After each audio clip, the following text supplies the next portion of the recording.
ताजा, रसीले और शानदार prime tomato ketchup, fresh and pure. आज बहुत खुशी लाଗୁଛି ଯେ ମନ୍ଦିର ଆସି ଠାକୁରଙ୍କୁ ଭଲ ଭାବରେ ଦର୍ଶନ କରିପାରିଛି। ଆଜି ହେଉଛି ପବିତ୍ର ମକର ସଂକ୍ରାନ୍ତି।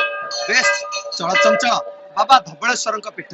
ଆଜି ସ୍ୱତନ୍ତ୍ର ନୀତିକାନ୍ତିରେ ବାବା ଧବଳେଶ୍ୱରଙ୍କର ପୂଜାର୍ଚ୍ଚନା କରାଯାଉଛି। ସବୁଠାରୁ ବଡ଼ କଥା ହେଲା ଆଜି ଦିନରେ ମହାପ୍ରଭୁ ଧବଳେଶ୍ୱର ମନ୍ଦିର ଛାଡ଼ି ବେଢ଼ା ପରିକ୍ରମା କରିବେ, ସାଧାରଣ ଲୋକମାନଙ୍କୁ ଦର୍ଶନ ଦେବେ। ସେଥିପାଇଁ ଆମ ସହିତ ଅଛନ୍ତି ପୂଜକ ଶ୍ରୀଯୁକ୍ତ ଅଜୟ କୁମାର ପତ୍ରୀ। ଆଜ୍ଞା, ପ୍ରଥମତଃ ସ୍ୱାଗତ କରିବି। ଆଜି ଗୋଟେ ସ୍ୱତନ୍ତ୍ର ନୀତିକାନ୍ତିର ଦିନ।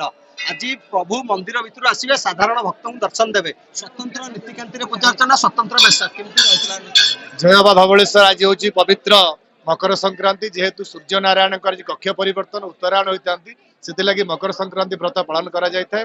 ନିଶ୍ଚିତ ଭାବରେ ଧବଳେଶ୍ୱରଙ୍କ ପୀଠରେ ଆଜି ଭୋର 4ଟାରେ ନୀତିକାନ୍ତି ଆରମ୍ଭ କରାଯାଇଥିଲା। ଆଳତୀ, ମଙ୍ଗଳ ପରେ ସ୍ନାନ କରାଯାଇଥିଲା।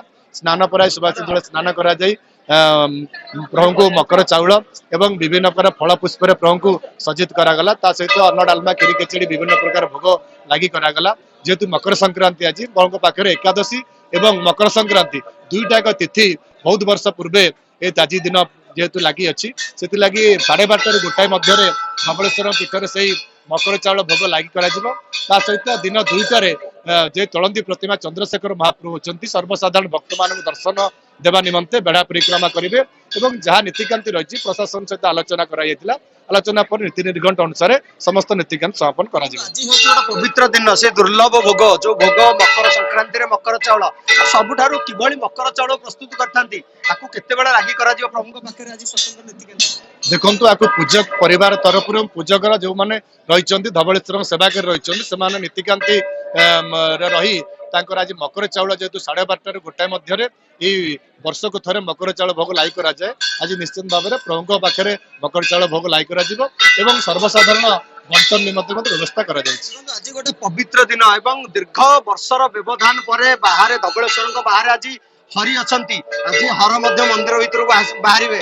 ଆଜି ମକର ସଂକ୍ରାନ୍ତି, ଆଜି ଏକାଦଶୀ, ହରିହର ଭେଟ ହବ ଯେତେବେଳେ ପରିକ୍ରମା କରିବେ। ଇଏ ଗୋଟେ ସ୍ୱତନ୍ତ୍ର ଦିନ, ଇଏ ବହୁ ବର୍ଷ ପରେ ପଡିଛି। ଆଜିର ଦିନକୁ ଭକ୍ତମାନେ କିଭଳି ଆଜି ଦେଖୁଛନ୍ତି? ଦେଖନ୍ତୁ, ବାବା ଧବଳେଶ୍ୱରଙ୍କୁ ଆଜି ଏକାଦଶୀ ଏବଂ ମକର ସଂକ୍ରାନ୍ତି ଦୁର୍ଲଭ ଦିନରେ ଦର୍ଶନ କଲେ କୋଟି ଜନ୍ମ ପୁଣ୍ୟଫଳ ମିଳିପାରିଥାଏ। ତା ସହିତ ଯେହେତୁ ଆଜି ଚଳନ୍ତି ପ୍ରତିମା ଧବଳେଶ୍ୱରଙ୍କର ଆସି ସର୍ବସାଧାରଣଙ୍କୁ ଦର୍ଶନ ଦେବେ, ଆଠାରୁ ପବିତ୍ର ଦିନ ଆଉ ହୁଏତ ନ ମିଳିପାରେ। ନିଶ୍ଚିତ ଭାବରେ ବର୍ଷକୁ ଥରେ ଧବଳେଶ୍ୱର ଆସି ବେଢ଼ା ପରିକ୍ରମା କରିଥାନ୍ତି ଏବଂ ମକର ଚାଉଳ ଭୋଗ ଲାଗି ତାଙ୍କ ପାଖରେ ହୋଇଥାଏ, ଆଳତୀ ହୋଇଥାଏ, ବିଭିନ୍ନ ପ୍ରକାର ନୀତିକାନ୍ତି କରାଯାଇଥାଏ। ଆଜି ଏକ ଦୁର୍ଲଭ ଦିନରେ ଭକ୍ତ ଦର୍ଶନ କଲେ ନିଜର ମନସ୍କାମନା ଏବଂ ରୋଗ ବ୍ୟାଧି ଯାହା ଅଛି ମନରେ ସବୁ ପୂର୍ଣ୍ଣ ହୋଇଥାଏ। ଶୁଣୁଥିଲେ ଯେଉଁଭଳି ଭାବରେ କହୁଥିଲେ, କାରଣ ଦେଖୁଛନ୍ତି ଯେଉଁଭଳି ଭାବରେ ଆଜି ପ୍ରଭୁ ଧବଳେଶ୍ୱର ମନ୍ଦିର ଛାଡି ବେଢା ପରିକ୍ରମା କରିବେ। ଇଏ ଦୀର୍ଘ ବର୍ଷର ବ୍ୟବଧାନ। ଆଜି ଏକାଦଶୀ ପଡିଛି, ଆଜି ପବିତ୍ର ମକର ସଂକ୍ରାନ୍ତି। ପ୍ରଭୁଙ୍କ ପାଖରେ ସେଇ ଦୁର୍ଲଭ ଭୋଗ ମକର ଚାଉଳ ଲାଗିବ। ଆମ ସହିତ କିଛି ଶ୍ରଦ୍ଧାଳୁ ଅଛନ୍ତି। ମା, ଇଏ ଗୋଟେ ବହୁ ଦିନର ବ୍ୟବଧାନ ପରେ ଆଜି ସେଇ ଦିନ ଆସିଛି। ଆଜି ଦର୍ଶନ କଲେ କେତେ ମନରେ ଶାନ୍ତି ଲାଗୁଛି? ଆଜି ବହୁତ ଖୁସି ଅଛି। ବହୁତ ଲୋକ ମଧ୍ୟ ଏଠିକି ଆସିଛନ୍ତି ମନ୍ଦିରକୁ ଦର୍ଶନ କରିବା ପାଇଁ। ଆଜି ଆମ ଓଡ଼ିଆ ମାନଙ୍କର ନବବର୍ଷ ବୋଲି ବି କୁହାଯାଏ। ଆଜି ବହୁତ ଖୁସି ଲାଗୁଛି ଯେ ମନ୍ଦିର ଆସି ଠାକୁରଙ୍କୁ ଭଲ ଭାବରେ ଦର୍ଶନ କରିପାରିଛି। ଖୁସି ଅଛି, ବହୁତ ଖୁସି ଅଛି। ଠାକୁରଙ୍କ ଉପରେ ମୋର ବହୁତ ବିଶ୍ୱାସ ମଧ୍ୟ ଅଛି। ବହୁତ ବର୍ଷ ହେଲା ଆମେ ଏଠିକି ପ୍ରତିବର୍ଷ ମକର ସଂକ୍ରାନ୍ତିରେ ମଧ୍ୟ ଆସୁଛୁ। ପ୍ରତିବର୍ଷ ମକର ସଂକ୍ରାନ୍ତିରେ ଆସୁଛନ୍ତି, ଆଉ କିଛି ସମୟ ପରେ ମନ୍ଦିର ଛାଡି ବାହାରକୁ ଆସିବେ, ସର୍ବସାଧାରଣ ଦର୍ଶନ ହବ, ମନ୍ଦିର ବେଢା ପରିକ୍ରମା କରିବେ। ଏ ଦୃଶ୍ୟ, ଏ ଦୁର୍ଲଭ ଦୃଶ୍ୟକୁ ଭକ୍ତ ଦେଖିବା ପାଇଁ ବର୍ଷଟା ଅପେକ୍ଷା କରିଥାଏ। ଆପଣ ଆଜି ସେଇ ଦୃଶ୍ୟ ଦେଖିବେ, ମନ ଭିତରେ କେତେ ଆନନ୍ଦ? ବହୁତ ଖୁସି ଅଛି, ବହୁତ ମନରେ ଆନନ୍ଦ ମଧ୍ୟ ଅଛି। କଣ କହିବେ? ଆଜି ଗୋଟେ ଦୁର୍ଲଭ ଦିନ। ଆଜି ସେଇ ପ୍ରଭୁ ମନ୍ଦିର ଛାଡିବେ, ବେଢା ପରିକ୍ରମା କରିବେ, ଆଜି ମକର ଚାଉଳ ଲାଗି ହବ, ସ୍ୱତନ୍ତ୍ର ନୀତିକାନ୍ତି। ବହୁତ ବହୁତ ଖୁସି ଅଛି। ବର୍ଷରେ ଥରେ ମହାପ୍ରଭୁଙ୍କ ଭେଟ ବହୁତ ଆଜି ନୁହେଁ, ମୁଁ ଦୀର୍ଘ 25 ବର୍ଷ ହେଲା ଆସିକିରି ମହାପ୍ରଭୁଙ୍କ ଦର୍ଶନ କରିକିରି ଯାଉଛି ସଂକ୍ରାନ୍ତିରେ। ବହୁତ ଖୁସି ଅଛି।